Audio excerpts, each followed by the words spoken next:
Hi welcome to my channel Madhavi ముచ్చట్లు. ఈ వీడియోలో అయితే తెలంగాణ స్టైల్ చేపల పులుసు ఎలా చేసుకుందామో చూద్దాము. సింపుల్ అండ్ ఈజీగా ఎలా చేసుకుందామో చూద్దాము. ముందైతే ప్రాసెస్లోకి వెళ్ళిపోదాం. ఇక్కడైతే నేను కేజీ చేపల పులుసు చేస్తున్నా.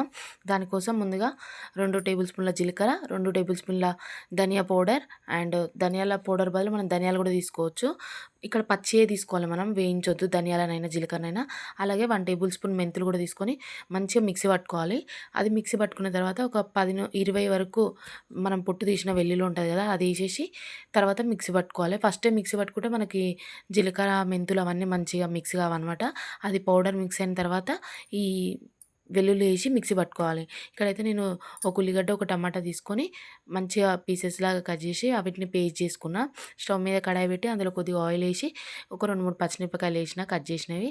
తర్వాత మనం ముందుగా ప్రిపేర్ చేసుకున్న పేస్ట్ని అందులో వేసేసి ఒక 2-3 మినిట్స్ మంచిగా ఉడుకోవాలి. ఎట్లా అంటే మనకు ఆయిల్ అంతా పైకి వస్తుంది ఉల్లిగడ్డ టమాటా నుంచి. అందులో కొద్దిగా కరివేపాకు కూడా వేసుకోవాలి. ఇలా ఆయిల్ వచ్చిన తర్వాత అందులో కొద్దిగా పసుపు, కొద్దిగా అల్లం వెల్లుల్లి పేస్ట్ వేసి ఒక 2-3 మినిట్స్ ఉడికిన తర్వాత కర్రీకి సరిపోయేంత కారం, ఉప్పు వేసేసి ఒక 2-3 మినిట్స్ కారం ఉప్పు అంతా మంచిగా ఉల్లిగడ్డ టమాటా పేస్ట్ ఉంది కదా దానికి పట్టేలాగా ఉడికించుకోవాలి. తర్వాత మనం ఇక్కడైతే చింతపండు పులుసు అయితే ప్రిపేర్ చేసి పెట్టుకోవాలి ముందే. ఇక్కడైతే నేను నిమ్మకాయ సైజ్ అంత చింతపండు తీసుకొని దాన్ని మంచిగా నానబెట్టి చింతపండు పులుసు అయితే ప్రిపేర్ చేసి పెట్టుకున్నా. మనకి కారం ఉప్పు మంచిగా ఉడికిన తర్వాత ఈ చింతపండు పులుసుని అందులో వేసేసి మనకు కావాల్సిన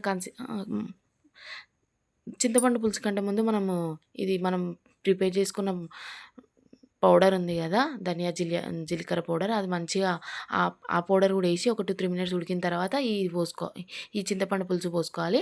చింతపండు పులుసు పోసుకొని అందులో ఒకవేళ మనకు కారం కానీ ఉప్పు కానీ తక్కువైతే ఈ స్టేజ్లోనే వేసుకోవాలి. మనం చింతపండు పోసుకున్న తర్వాత మనకి ఆయిల్ అంతా చింతపండు పులుసులో తేలుతుంది చూడు, అప్పుడు మనం ముందుగా వాష్ చేసి పెట్టుకున్న ఫిష్ పీసెస్ని అయితే ఇందులో యాడ్ చేసుకోవాలి.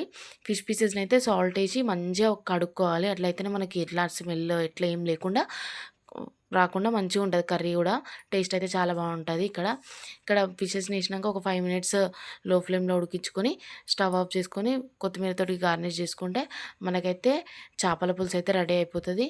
చాలా అంటే చాలా బాగుంటుంది. ఇదైతే ఒక్కసారి ట్రై చేయండి. వేడివేడి అన్నంలో తింటుంటేనైతే చాలా అంటే చాలా బాగుంటుంది. ఒక్కసారి మీకు ఇష్టమైన వాళ్ళ కోసం ఇట్లా వండి పెట్టండి, వాళ్ళైతే మళ్ళీ మళ్ళీ కావాలని అడిగేలా ఉంటుంది.